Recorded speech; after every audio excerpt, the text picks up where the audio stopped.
Dr. Rana's lectures. Nobody does it better. अस्सलाम वालेकुम, मैं हूं डॉक्टर रेहान राणा और आप देख रहे हैं मेरा यूट्यूब चैनल। भाइयों, फर्स्ट एड के लेक्चर शुरू किए हैं। वैसे तो बी के लेक्चर्स भी हैं, बड़े ज़बरदस्त, बहुत अच्छे लेक्चर्स हैं, लेकिन बहुत सारी चीज़ें उसके अंदर रह जाती हैं। जो बेसिक कंसेप्ट्स हैं वो हमें नहीं पता होते, और ना वो बताता है, क्योंकि उसने एज्यूम किया हुआ है कि हमें सब कुछ आता है, बेसिक कंसेप्ट्स हमें आते हैं। तो हमें अलिफ बे नहीं आती, तो वही से शुरू करूँगा। कोशिश यही होगी कि जो बेसिक कंसेप्ट्स हैं, जो हमारे MBBS के दौरान भी क्लियर नहीं हुए थे, तो वो भी आप लोगों को क्लियर करूँ। तो सबसे पहले जो मैंने चैप्टर उठाया है वो है CVS। पहले जो है ना मैं सिस्टम्स के लेक्चर बनाऊंगा, उसके बाद जो है ना बाकी चीज़ों की तरफ आएंगे, अगर अच्छा फीडबैक रहा तो। सबसे पहला चैप्टर क्या है, CVS है। उसके अंदर सबसे पहला टॉपिक है, बड़ा ट्रिकी और बड़ा मुश्किल टॉपिक है, वो है कार्डियक एम्ब्रियोलॉजी। बड़ा ही मेहनत लगी है इसके कंसेप्ट वगैरह बनाने में मुझे, और ये डिसाइड करने में कि क्या क्या चीज़ें ज़रूरी हैं बताने की। तो उसके मैंने जो है ना 5 चीज़ें उसके अंदर शामिल करूँगा इस वीडियो के अंदर में। सबसे पहले है कार्डिक लूपिंग, कि हार्ट बनता कैसे है, शुरू कैसे होती है। उसके बाद एट्रियल और वेंट्रिकुलर सेप्टेशन कैसे होती है, जो कार्डिक आउटलेट है यानी एग्ज़िट है, जो एओर्टिको पल्मोनरी सेप्टम कैसे बनती है। और उसके बाद मुख्तलिफ़ चीज़ों से मुख्तलिफ़ चीज़ें कैसे बनती हैं, मतलब कि डेरिवेटिव्स क्या हैं इसके, तो उसके ऊपर बात करेंगे हम। यही चीज़ें लिखी हुई हैं फर्स्ट एड के अंदर भी, और पहली कार्डिक लूपिंग के बारे में नहीं लिखा हुआ, वो जो है ना थोड़ा सा डिटेल में बताने की ज़रूरत है। बाकी चीज़ें उसके अंदर भी लिखी हुई हैं, और मैं आपको डायग्राम से समझा दूँगा यहाँ पे। तो शुरू करते हैं। सबसे पहले जो बात है वो कार्डिक लूपिंग है। कार्डिक लूपिंग होती क्या है, हार्ट बनता कैसे है। तो भाई जो वैसे सबसे पहले जो आपको बात पता होनी चाहिए वो ये है कि जब 18वां दिन होता है फीटस का, तब हार्ट बनना शुरू हो जाता है। और जब 4th वीक के अंदर अंदर, यानी कि 18 से 28 दिन, 28 दिन तक होता है ना 4th वीक, इस दौरान हार्ट बीटिंग स्टार्ट कर देता है। इसके अंदर ब्लड भी सर्कुलेट करना शुरू हो जाता है। ये बड़ी अहम बात है, यानी कि एक हफ्ते के अंदर अंदर जो है ना हार्ट बनता है, उसके अंदर बीटिंग स्टार्ट हो जाती है। और 4th वीक के एंड तक जो है ना आप अल्ट्रासोनोग्राफी के ऊपर फीटस के अंदर आप हार्ट बीट देख सकते हैं। बड़ी ही ज़बरदस्त और कमाल की बात है ये। अब जो बात मुझे ये एम्ब्रियोलॉजी पढ़ते हुए समझ आई है, हार्ट को जो जितना इजी करके मैं समझा सकता हूँ, वो ये है कि हार्ट असल में एक्चुअली कुछ भी नहीं है सिवाय एक ट्यूब के। एक ट्यूब बनती है, तो इसी को अगर आप मोड़ तोड़ लें, कहीं से डायलेट कर लें, कहीं से कंस्ट्रिक्ट कर लें, कुछ चीज़ें इसकी हटा दें उसी ट्यूब की, तो वो हार्ट बन जाता है। जैसे एक ट्यूब है ना, इसको अगर मैं यूँ करके फोल्ड कर लेता हूँ, तो ये हार्ट इस तरह बनता है, फोल्डिंग इस तरह होती है इसकी। आगे चल के आपको डायग्राम के ज़रिए बताऊंगा। जितनी भी मैंने डायग्रामें शामिल की हैं इसके अंदर, वो सारी की सारी KLM एम्ब्रियोलॉजी से उठाई हैं, और बहुत ही प्यारे डायग्राम्स हैं, और इतनी अच्छी मेरे डायग्राम है नहीं, तो इसलिए बनी बनाई मुझे मिल गई, तो मैंने फिर वही पिक कर ली। तो भाई होता क्या है, 18वें दिन क्या होता है, 2 हार्ट ट्यूब्स बनती हैं। 2 हार्ट ट्यूब्स मोटा मोटा बताऊंगा, ज़्यादा डिटेल में जाने की ज़रूरत नहीं है, आपको कंसेप्ट देना मकसद है इस चीज़ का। फर्स्ट एड में लिखा नहीं होगा ये, ठीक है। 2 हार्ट ट्यूब्स बनती हैं, फिर वो एक दूसरे के करीब आती हैं, एक दूसरे के करीब आती हैं, मिल जाती हैं आपस में। मिलने के बाद क्या होता है, यहाँ पे ना ये जो जगह है ये ख़त्म होना शुरू, परफोरेशन, ये डिज़ोल्व होना शुरू हो जाती हैं। ये जब दरमियान वाली जो कंबाइंड वाल है डिज़ोल्व हो जाएगी, तो फिर ये एक ही ट्यूब बन जाएगी, इसे कहते हैं हार्ट ट्यूब। ये जो डायग्राम है इसके अंदर आप देखें तो आपको नज़र आएगी, ये एक ये हार्ट ट्यूब है, एक ये हार्ट ट्यूब है, ये एक दूसरे के करीब आएंगी। अगले डायग्राम में देखें, यहाँ पे ये करीब आ गए हैं, यहाँ इसके दरमियान डिज़ोल्यूशन स्टार्ट हो गई है, इन दोनों के दरमियान जो एक कॉमन दीवार बन गई थी डिज़ोल्व हुई, आगे एक सिंगल ट्यूब बन गई है। अब ये सिंगल ट्यूब बनी है, इसके अंदर क्या क्या चीज़ें होंगी, इसके अंदर 3-4 चीज़ें होंगी। सबसे पहली जो चीज़ इसके अंदर होगी वो ये है कि ये ग्रो करेगी। ग्रो क्या क्या चीज़ें होगी इसके अंदर, एक तो ग्रोथ होगी, दूसरी चीज़ क्या होगी इसके अंदर, ये कहीं से डायलेट करेगी, और कहीं से ये कंस्ट्रिक्ट करेगी, और कहीं इसके बाद क्या होगा, साथ साथ लूपिंग भी होगी इसके अंदर। 4 चीज़ें इसके अंदर एक ही वक्त में हो रही हैं इकट्ठी। अच्छा, ग्रो करेगी, ग्रो करते वक्त क्या होगा इसके अंदर ना, यहाँ ऊपर देखें, वो यहाँ पे भी एक लिमिटेशन है, यहाँ पे भी एक लिमिटेशन होती है। बताऊंगा तो आपको ज़्यादा डिटेल हो जाएगी, लेकिन लिमिटेशन की वजह से ग्रो तो करेगी, लेकिन फिर लिमिटेशन की वजह से यहीं पे फोल्ड होती रहेगी। मतलब ग्रो करके ना ऊपर जा सकती है ट्यूब, ना पीछे आ सकती है, तो यहीं पे फोल्ड होगी ये। अगली जो डायग्राम है नीचे वाली, जो पहली डायग्राम है, इसके अंदर देखें ये डायलेट भी कर रही है और ये फोल्डिंग भी स्टार्ट हो गई है। ये राइट साइड है, ये लेफ्ट साइड है। राइट साइड की तरफ देखें एक एस शेप बन गई है, ये हार्ट की डायलिटेशन हो रही है और लूपिंग हो रही है साथ। आगे देखें मज़ीद लूपिंग हुई तो ये एक और शक्ल इख्तियार कर रही है, यहाँ से यूँ है फिर पीछे पीछे से जाके नीचे आ रही है। इस तरह करके हार्ट बनता है। तो बेसिकली क्या है, ये एक ट्यूब है, उसी को कहीं से डायलेट कर दो, कहीं से कंस्ट्रिक्ट कर दो, और कहीं पे जो है ना उसी को मोड़ तोड़ के ये हार्ट बन जाता है। बीच में से जो सेप्टा वगैरह बनते हैं उसकी डिटेल में आगे थोड़ा सा बता देता हूँ आप लोगों को। अगली तरफ चलते हैं। हार्ट देखें, ये ट्यूब अगर क्रॉस सेक्शन निकालें उसका, इसी हार्ट ट्यूब का, यहाँ से काट कर देख रहे हैं हम इसको ना, यहाँ से काट कर देखेंगे। अगली डायग्राम देखें। अब ये वही चीज़ है, ये एंटीरियर साइड है और ये क्या है, पोस्टीरियर साइड है, ठीक है।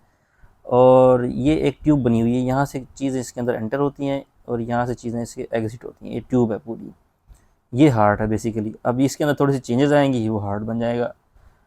अब होता क्या है, अब देखिए यहाँ पे डायलिटेशन हुई पड़ी है, ये कंस्ट्रिक्शन हो गई है इसी ट्यूब के अंदर, ये भी कंस्ट्रिक्शन हो गई है, ये डायलेशन हो गई है। इस तरह करके इसके अंदर चीज़ें डेवलप होती हैं हार्ट ट्यूब के अंदर। अगली डायग्राम में, बल्कि इसी के अंदर देखें, पहले ये साइनस विनोसिस के बारे में आपको बताना चाहता हूँ। साइनस विनोसिस क्या चीज़ है? साइनस विनोसिस जो है ना बेसिकली एंट्री पॉइंट है इसका हार्ट ट्यूब का। तो पूरे फीटस से जो ब्लड आता है वो इन जो वेसल्स को ज्वाइन कर रही हैं साइनस विनोसिस को, उनके थ्रू ब्लड आता है। ये प्रीमिटिव एट्रियम है, एट्रियम के अंदर आ जाता है, फिर यहाँ से जो कंस्ट्रिक्शन है यहाँ से पास करके नीचे आता है। यहाँ पे ये प्रीमिटिव वेंट्रिकल है, प्रीमिटिव वेंट्रिकल से होता हुआ यहाँ से निकल जाता है। इसे कहते हैं ट्रंकस आर्टीरियोसिस। ट्रंकस आर्टीरियोसिस यानी कि ट्रंक है और आर्टरी है ये।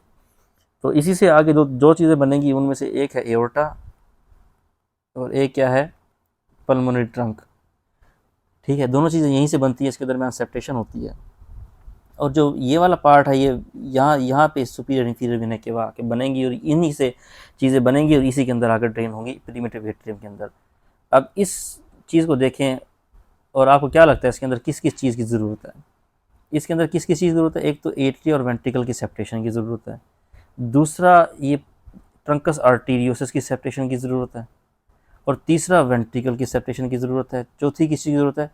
एट्रियल सेप्टेशन की ज़रूरत है। यानी 2 एट्रिया बनाने हैं एक ही ट्यूब से, हमने 2 वेंट्रिकल बनाने हैं और आगे इसके एग्जिट भी 2 बनाने हैं, क्योंकि हमारा जो हार्ट है वो बाइलेटरल सर्किट होता है इसका, मतलब 2 सर्किट होते हैं इसके अंदर, एक सर्किट नहीं होता है। ट्यूब के अंदर क्या होता है, एक ही सर्किट होता है, जबकि हार्ट के अंदर क्या है, 2 सर्किट है, अलग अलग सर्किट है, ठीक है। एक पल्मोनरी सर्किट है, एक सिस्टेमिक सर्किट है। तो 2 अलग अलग हमने इसके अंदर चीज़ें बनानी है। ये कैसे कैसे बनती हैं ये आगे डिस्कस करते हैं हम आगे। तो सबसे पहले जो अहम चीज़ जो आप लोगों को पता होनी चाहिए वो ये है कि एंडोकार्डियल कुशन्स क्या होते हैं, कैसे बनते हैं और क्या काम है इनका, ठीक है। एंडोकार्डियल कुशन यहाँ पे ये वाला पार्ट और ये वाला पार्ट, यहाँ पे डेवलपमेंट होती है एंडोकार्डियल कुशन्स की। ये बनने के बाद एक दूसरे के करीब आते हैं और यहाँ पे आपस में जुड़ जाते हैं। जैसे अगली डायग्राम में देखें, यहाँ पे ये एंडोकार्डियल कुशन्स डेवलप हो रहे हैं यहाँ पे।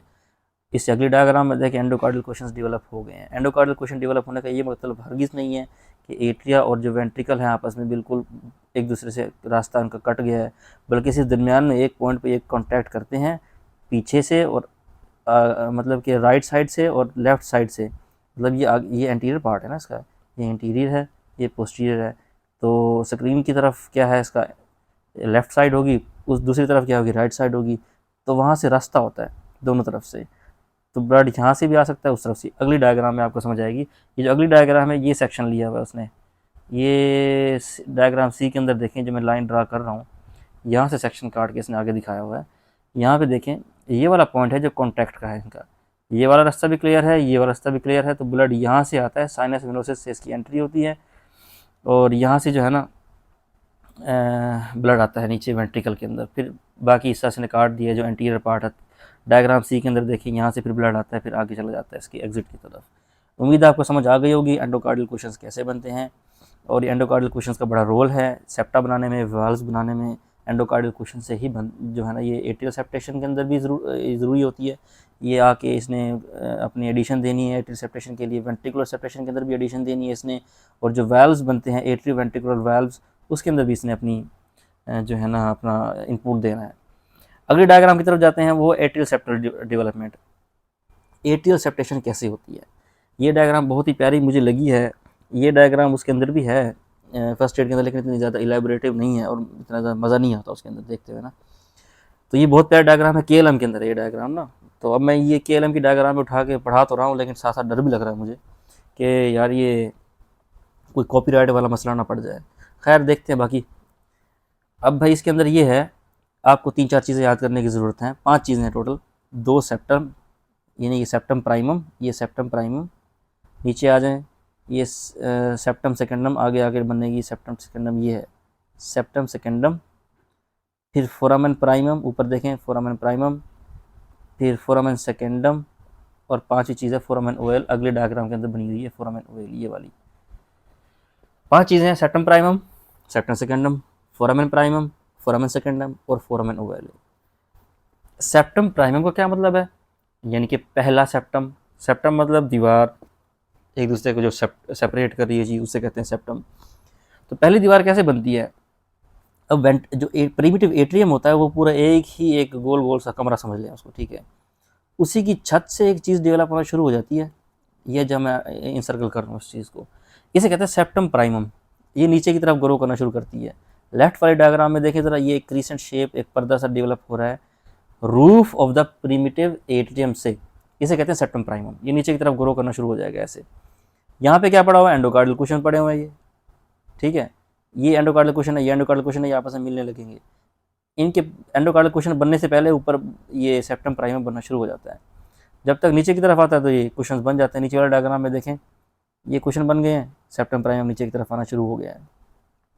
अच्छा, ये जो कुशंस और सेप्टम प्राइमम के दरमियान जो एक ओपनिंग सी बनी हुई है, इसे कहते हैं फोरामेन प्राइमम, यानी कि पहला पहला सुराख है ये, फोरामेन प्राइमम है ये। अब ये नीचे फोरामेन प्राइमम को क्लोज कर रहा है कौन, सेप्टम ग्रो करके ना, ऊपर से सेप्टम प्राइमम ग्रो करके फोरामेन प्राइमम को क्लोज कर रहा है। इसके क्लोज होने से पहले पहले ना सेप्टम प्राइमम के अंदर ये परफोरेशंस स्टार्ट हो जाती हैं, छोटी छोटी। ये परफोरेशंस आपस में मिल के फिर क्या बना देती हैं, फोरामेन सेकेंडम, ये आगे लिखा हुआ है। साथ वाले डायग्राम में देखें, ये परफोरेशंस हैं, ख़त्म हो रही है, ये परफोरेशंस बन रही हैं इसके अंदर, और ये ग्रो भी कर रहा है, सेप्टम प्राइमम को ख़त्म कर रहा है। ये फोरामेन प्राइमम में ये क्लोज होने लगा है, और ये क्या है, फोरामेन सेकेंडम है जो पीछे बन गया है परफोरेशंस की वजह से। आखिरी डायग्राम में देखिए, यहाँ पे फोरामेन जो प्राइमम है वो बंद हो गया है, सिर्फ फोरामेन सेकेंडम रह गया है। और फोरामेन सेकेंडम जब बन जाता है तो ऊपर से एक और सेप्टम सेकेंडम, दूसरी सेप्टम बनना शुरू हो जाती है, जो कि रूफ से ही बन रही है, लेकिन from the right side of the septum primum. इस डायग्राम में देखें, चौथी डायग्राम में, यह है सेप्टम प्राइमम, उसके साथ से सेप्टम सेकेंडम डेवलप हो रही है, ये सेप्टम सेकेंडम है। सेप्टम सेकेंडम जो है ना, ये नीचे की तरफ ग्रो करना शुरू करेगी, और जो फोरामेन सेकेंडम है उसको कवर करेगी, उसको क्लोज नहीं करेगी, सिर्फ ऊपर से कवर करेगी, ये आपको याद रखने की ज़रूरत है। अब ये ऊपर से ग्रो कर रही है, नीचे अगली डायग्राम में आ जाए आप, ये सेप्टम सेकेंडम है, ये नीचे की तरफ ग्रो कर रही है और फोरामेन सेकेंडम को कवर करेगी। नीचे डायग्राम में देखें, यहाँ पे कवर कर लिया, यहाँ पे पूरा कवर कर लिया। अब यहाँ पे पूरी क्लोज नहीं होती है, ये थोड़ी सी जगह छोड़ देती है, इसे कहते हैं फोरामेन ओवल है। ओवल शेप्ड है ना, ये अंडे की शक्ल जैसा है, इसलिए इसको कहते हैं फोरामेन ओवल है। तो जो फोरामेन सेकेंडम है वो बंद नहीं हुआ, ये वाला जो है फोरामेन सेकेंडम, ये बंद नहीं हुआ, और जो ये है अपना क्या कहते हैं फोरामेन ओवल है, ये ओपन है।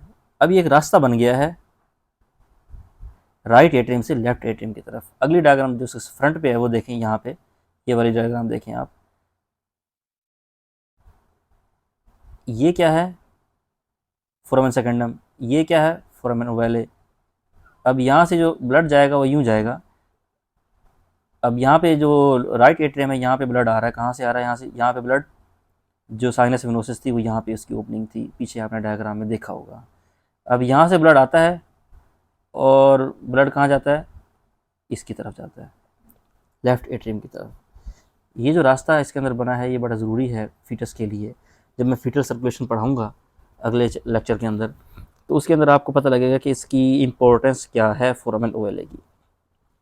तो अब ये एक वाल्व मैकेनिज्म बन गया है। वाल्व मैकेनिज्म कैसे बन गया है? ये जो सेप्टम सेकेंडम बनी थी ना, इसकी एक प्रॉपर्टी है, वो ये है कि ये क्या है, रिजिड है। रिजिड है और हार्ड है as compare to septum primum.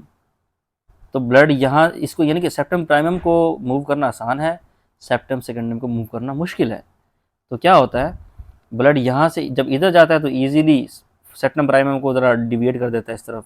जब डिविएट हो जाती है तो ब्लड ईजिली चला जाता है लेफ्ट एट्रियम में। जब यहाँ से ब्लड, इसका प्रेशर जब बढ़ता है तो ये उधर नहीं जा सकता, क्योंकि ये इसके अगेंस्ट क्लोज हो जाती है। आपको ज़रा साफ करके दिखाता हूँ।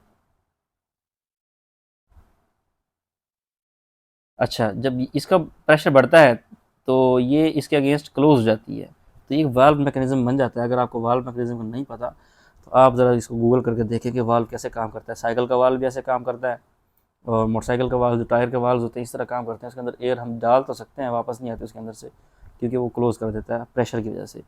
इसी तरह यहाँ भी प्रेशर की वजह से ये सुराख क्लोज हो गया, इसे कहते हैं वाल्व मैकेनिज्म। अच्छा, इस तरह तो बनती है एट्रियल सेप्टम। एट्रियल सेप्टम इस तरह बनती है, ठीक है।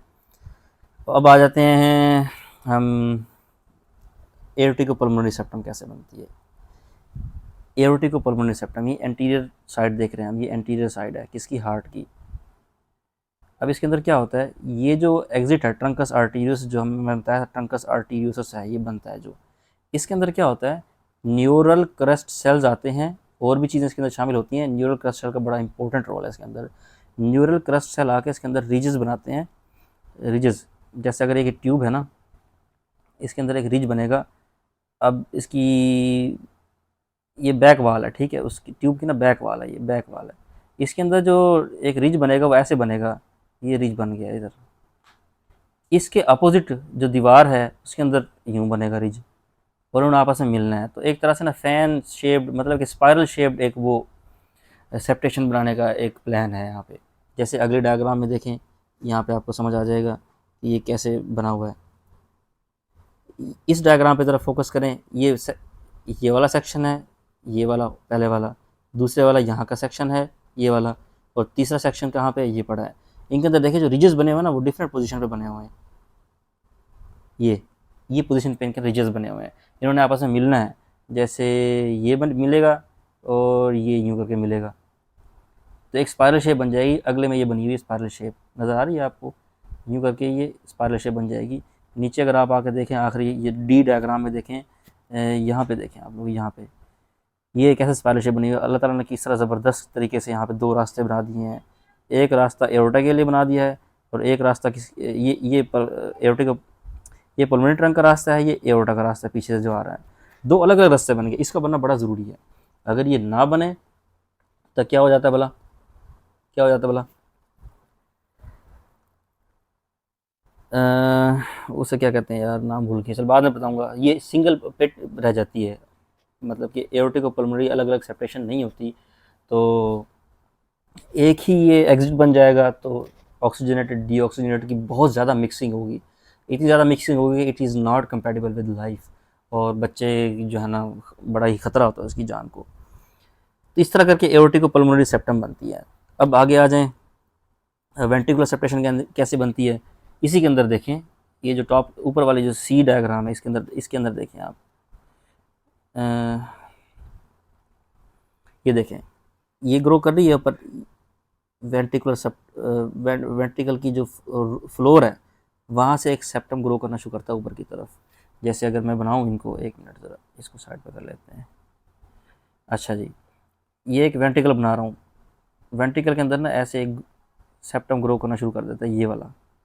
ये सेप्टम क्या है, ये मस्कुलर पार्ट है इसका, जो कि इंटरवेंट्रिकुलर सेप्टम बनेगा, उसका मस्कुलर पार्ट है। ये ऊपर की तरफ ग्रो करना शुरू कर देता है, यहाँ पे आकर रुक जाता है। यहाँ पे क्या पड़ा हुआ है, एंडोकार्डियल कुशन पड़े हुए हैं, यहाँ पे एओर्टिको पल्मोनरी सेप्टम भी पड़ा हुआ है, ठीक है। अब होता क्या है, यहाँ से ग्रोथ होती है एक मेम्ब्रेनस पार्ट की, एक मेम्ब्रेन सी यहाँ से ग्रो करती है, इसको क्लोज करती है। ये मेम्ब्रेनस पार्ट हो गया इंटरवेंट्रिकुलर सेप्टम का, ये कौन सा पार्ट हो गया, ये मस्कुलर पार्ट हो गया। समझ रहे हैं ना, ये इस तरह क्लोज होता है। अगर ये मेम्ब्रेन क्लोज ना हो, यहाँ पे थोड़ा सा कोई मसला रह जाए, तो इसे हम क्या कहते हैं, वेंट्रिकुलर सेप्टल डिफेक्ट। तो वेंट्रिकुलर सेप्टल डिफेक्ट के अंदर भी यही होता है कि शंटिंग हो जाती है, ऑक्सीजनेटेड डीऑक्सीजनेटेड ब्लड की मिक्सिंग हो जाती है, तो वो जो हम पढ़ते हैं कि ब्लू बेबीज़ और ये जो बाकी चीज़ें टेट स्पेल्स और बहुत सारी चीज़ें होती हैं, वो बच्चों को आते हैं बाद में, तो ये इसी की वजह से आती हैं। वो फिर आगे जब हम पढ़ेंगे पैथोलॉजी उसके अंदर मैं आपको डिटेल में इसको बताऊँगा, थोड़ा थोड़ा साथ को रिलेट करता जा रहा हूँ। तो हमने क्या क्या पढ़ लिया है, एट्रियल सेप्टम लूपिंग कैसे होती है, फिर एट्रियल सेप्टम कैसे बनती है, फिर वेंट्रिकुलर सेप्टम कैसे बनती है, ये पढ़ लिया है। और तीसरी चीज़ क्या रहेगी अब, एओर्टिको पल्मोनरी सेप्टम कैसे बनती है, ये पढ़ लिया है। और क्या चीज़ रह गई है, डेरिवेटिव्स। अच्छा भाई, डेरिवेटिव्स कैसे बनते हैं, किस किस चीज़ से क्या क्या चीज़ बनती है, बेसिकली ये बात है। जो फर्स्ट एड है उसके अंदर एक टेबल सा बना हुआ है, बड़ा ज़बरदस्त टेबल बना हुआ है, लेकिन उसके अंदर बताया नहीं हुआ किस किस तरह बनती है। तो ये मैंने कंसेप्ट क्लियर करने की कोशिश की है इस वीडियो के अंदर कि किस किस चीज़ से क्या क्या चीज़ बनती है। तो इस डायग्राम की तरफ आ जाएँ। ये जो पहले पहले डायग्राम मैंने आपको बताया था किस किस चीज़ से क्या क्या चीज़ बनती है। टेबल पढ़ता जाता हूँ, साथ साथ बताता जाता हूँ यहाँ पे डायग्राम के ऊपर। सबसे पहली चीज़ लिखी हुई है ट्रंकस आर्टीरियोसिस। ये ट्रंकस आर्टीरियोसिस क्या है, ये क्या बनाएगा, मैंने पहले बताया क्या बनाएगा, एओर्टा और पल्मोनरी ट्रंक बनाएगा, ये एक चीज़, ठीक है। और दूसरी चीज़ लिखी है बल्बस कॉर्डिस। ये बल्बस कॉर्डिस है यहाँ पे, ये बल्बस कॉर्डिस है, ये क्या चीज़ बनाएगी, ये smooth part of the ventricle बनाएगी। वेंट्रिकल के दो पार्ट, वेंट्रिकल और एट्रियम के दो दो दो पार्ट होते हैं, एक स्मूथ पार्ट होता है और एक क्या होता है, ट्रेबेकुलेटेड पार्ट होता है। ये दो चीज़ें जो है ना हम आगे जाके पढ़ेंगे एनाटॉमी के अंदर, जब अगला लेक्चर होगा, तीसरा लेक्चर एनाटॉमी का होगा हमारा, उसके अंदर बताऊंगा कि स्मूथ पार्ट क्या होता है, ट्रेबेकुलेटेड पार्ट क्या होता है। तो ये स्मूथ पार्ट बनाएगा किसका, वेंट्रिकल का, दोनों वेंट्रिकल का स्मूथ पार्ट ये बनाएगी। और जो ये प्रिमिटिव वेंट्रिकल था, ये क्या बनाएगा, ट्रेबेकुलेटेड पार्ट बनाएगा वेंट्रिकल का। स्मूथ पार्ट ये बल्बस कॉर्डिस बना रहा है, ट्रेबेकुलेटेड पार्ट प्रिमिटिव वेंट्रिकल बना रहा है। ऊपर आ जाए, ये प्रिमिटिव एट्रियम था, ये क्या बनाएगा, प्रिमिटिव एट्रियम। प्रिमिटिव एट्रियम बनाएगा ट्रेबेकुलेटेड पार्ट ऑफ द एट्रिया, ठीक है। और जो ये साइनस विनोसस का राइट हॉर्न है, इसके दो हॉर्न होते हैं, यूँ करके अगर पीछे से देखें हम इसको, इस तरफ से देखें हम, तो यूँ करके साइनस विनोसस यूँ बनती है, दो हॉर्न होते हैं इसके ना, एक ये राइट, ये लेफ्ट। जो राइट वाला वो क्या, राइट एट्रियम का स्मूथ पार्ट बनाएगा, जो लेफ्ट वाला है वो क्या बनाएगा, कोरोनरी साइनस। कोरोनरी साइनस क्या होती है, हार्ट के पीछे एक साइनस पड़ी होती है बड़ी सारी, पीछे जो ड्रेन कर रही होती है लेफ्ट एट्रियम के अंदर। लेफ्ट एट्रियम के अंदर तीन वेसल्स आके गिरती है ना, superior vena cava, inferior vena cava और कोरोनरी साइनस आके उसके अंदर ड्रेन कर रही होती है। तो कोरोनरी साइनस हार्ट के पीछे पड़ी होती है, ये वाला जो लेफ्ट पार्ट है इसका साइनस विनोसस, इसका लेफ्ट हॉर्न है, वो क्या बनाता है, कोरोनरी साइनस बनाती है। अच्छा, और क्या चीज़ रह गई है जी, एंडोकार्डियल कुशन्स क्या बनाते हैं, मैंने आपको पहले बताया कि एंडोकार्डियल कुशन्स, ये जो अगले डायग्राम में देखें, ये जो एंडोकार्डियल कुशन है, इसका रोल मैंने यहाँ पे बताया था, चौथी डायग्राम डी में देखें आप लोग ना, मैंने बताया था ये बीच में है ना, सेंटर में है, तो चारों तरफ ये चीज़ें देंगी। एट्रियल सेप्टम, इसका क्या, कहाँ का रोल है, एट्रियल सेप्टम में रोल है इसका, और कहाँ पे है, मेम्ब्रेनस इंटरवेंट्रिकुलर सेप्टम, यानी कि जो यहाँ से ये ग्रो करना शुरू करता है वेंट्रिकुलर सेप्टम, जो मस्कुलर पार्ट यहाँ तक ग्रो कर जाता है, फिर यहाँ से एक मेम्ब्रेनस पार्ट आता है इसका, एंडोकार्डियल कुशन ही बनाते हैं वो। और तीसरी चीज़ क्या है, एवी एंड सेमिल्यूनर वाल्व्स। यहाँ पे जो एक क्या कहते हैं, परमानेंट ट्रंक बनता है, और क्या बनता है यहाँ पे, परमानेंट ट्रंक बनता है, और ये एओर्टा का जो वाल्व्स हैं वो वाल्व भी ये बनवाती है, और जो एवी वाल्व्स हैं, एट्रियो वेंट्रिकुलर वाल्व्स हैं, वो भी एंडोकार्डियल कुशन्स बनाते हैं। तो सेंटर में है, सेंटर के पास पास जो चीज़ें पड़ी हैं वो आपको समझ जाना चाहिए, बड़ा ईजी है, इतना मुश्किल नहीं है, ठीक है। अब जो सबसे मुश्किल चीज़ है डेरिवेटिव्स के अंदर वो है विना केवाई कैसे बनती है। तो उसके समझने के लिए एक डायग्राम मैंने एंड में शामिल की है, वो आपको दिखा देता हूँ। अच्छा, अभी इसको देखें, इस डायग्राम को, ये क्या है, साइनस विनोसिस का राइट हॉर्न है, और ये क्या है, ये लेफ्ट हॉर्न है। ये बाद में मिल जाते हैं, नीचे देखें निचले डायग्राम में ये मिल के साइनस विनोसिस बनाया हुआ है, ये राइट हॉर्न है, ये लेफ्ट हॉर्न है, ये आपस में मिल मिला के क्या बनाते हैं, इन्फीरियर वेना केवा, और ऊपर से क्या बनता है, सुपीरियर वेना केवा बन जाती है। किस किस चीज़ ने सुपीरियर वेना केवा बनाई है और इन्फीरियर वेना केवा किस किस चीज़ ने बनाई है, ये आपको इसी के अंदर मैं बता देता हूँ। जो सुपीरियर वेना केवा बनती है राइट कॉमन कार्डिनल वेन, कौन सी है राइट कॉमन कार्डिनल वेन, ये वाली, ये वाली कॉमन कार्डिनल वेन, ये वाली राइट वाली, ये वाली, इसने मिलके बनाया है। और किसने बनाया है, राइट एंटीरियर कार्डिनल वेन, वो कौन सी है भला, ये वाली, ये राइट साइड है ना सारी, तो राइट साइड की एंटीरियर कार्डिनल वेन और इसने मिलके बनाया है, ऊपर वाले को मिटा देता हूँ मैं, इन दोनों चीज़ों ने मिलकर सुपीरियर वेना केवा बना दिया है, ठीक है, ये मिल के निचले डायग्राम में देखें ये बना हुआ नीचे सुपीरियर वेना केवा ये वाला, ठीक है। और इन्फीरियर वेना केवा कैसे बनती है, इसके अंदर तीन चीज़ें शामिल होती हैं। पोस्टीरियर कार्डिनल वेन ये वाली, पोस्टीरियर कार्डिनल वेन बनती है, ये वाली मिलती है इसके साथ, और दो वेन्स और होती हैं वो इस डायग्राम में नहीं दिखाई हुई हैं, उनका नाम है सब cardinal and supra cardinal veins. वो बड़ी लंबी डायग्राम थी, वो मैंने कहा समझाते हुए बहुत टाइम लग जाएगा, लेक्चर लंबा हो जाएगा। तो भाई ये चीज़ें मैंने आप लोगों को बता दी हैं, कोशिश की है कंसेप्ट क्लियर हो जाए, क्योंकि इस जो पहला टॉपिक अगर उठाए बंदा सीवीएस के अंदर उसी की समझ ना आए बंदे को मोरल डाउन हो जाता है, इसलिए ज़रा डिटेल में समझाने की कोशिश की है। अगले जो लेक्चर बनाऊँगा उसके अंदर मेरी कोशिश यही होगी कि जो है ना ज़्यादा डिटेल में ना जाऊँ, जो चीज़ लिखी हुई है सिर्फ वही बताऊँ, ठीक है। अच्छा, कुछ क्लिनिकल कोरिलेशंस है वो मैं आपको बता देता हूँ। क्लिनिकल कोरिलेशन क्या है, पहला ये है कि डेक्स्ट्रोकार्डिया कैसा होता है, कार्टाग्नर सिंड्रोम कैसे बनती है।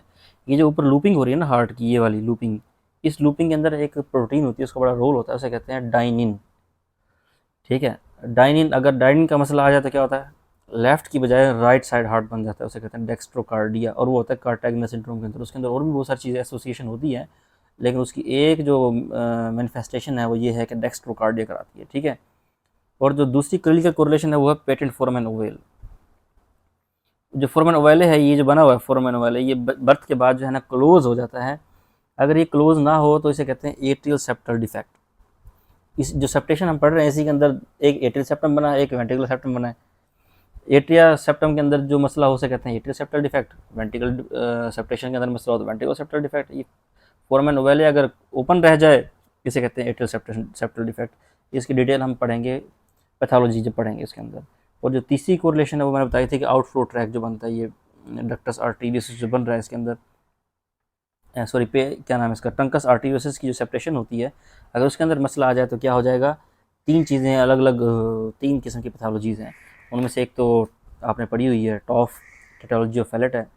फिर दूसरी चीज़ क्या हो सकती है यहाँ पे, ट्रांसपोजिशन ऑफ ग्रेट आर्टरीज़। ये आर्टरी है ना, ये पल्मोनरी आर्टरी है, पल्मोनरी ट्रैक जिसे कहते हैं, और एओर्टा, दोनों आर्टरीज हैं। ये ट्रांसपोजिशन हो जाती है, यानी कि एओर्टा लेफ्ट से निकलेगी, सॉरी राइट से निकलेगी, और पल्मोनरी ट्रैक राइट से निकलेगा, लेफ्ट से निकलेगा। उलट हो जाता है काम, बड़ा कंपेटेबल नहीं होता लाइफ के साथ ना, ये मर जाता है बच्चा। और तीसरी क्या होती है, परसिस्टेंस ट्रंकस आर्टीरियोसिस, यानी ये बना ही ना, एक ही यानी कि एग्जिट रहे हार्ट का। तो तीन पैथोलॉजीज है इसकी। और क्या रह गया है फिल वक्त के लिए, यही है। मैं आपको क्लिनिकल कोरिलेशन सारी कर दिया साथ। तो उम्मीद है आपको ये वीडियो पसंद आई होगी। मैंने पूरी कोशिश की आप लोगों को कंसेप्ट डिलीवर करूँ, कम से कम जो बेसिक हमने नहीं पढ़ी हुई फर्स्ट सेकंड ईयर के अंदर वो आप लोगों को क्लियर हो जाए। तो आप लोगों ने कमेंट के अंदर फीडबैक लाजमी देना है, ताकि मुझे पता लगे कि भाई मैं पढ़ा रहा हूँ तो कोई फ़ायदा भी हो रहा है उसका, ठीक है। ऐसा ना हो कि मैं स्क्रीन को पढ़ाई रखूँ और कोई फ़ायदा ही ना हो, और लोगों को पता लगे कि भाई जो है ना चासी कोई नहीं आई। आप लोगों ने बताना है कि क्यों जी, 50 आ गई कि नहीं।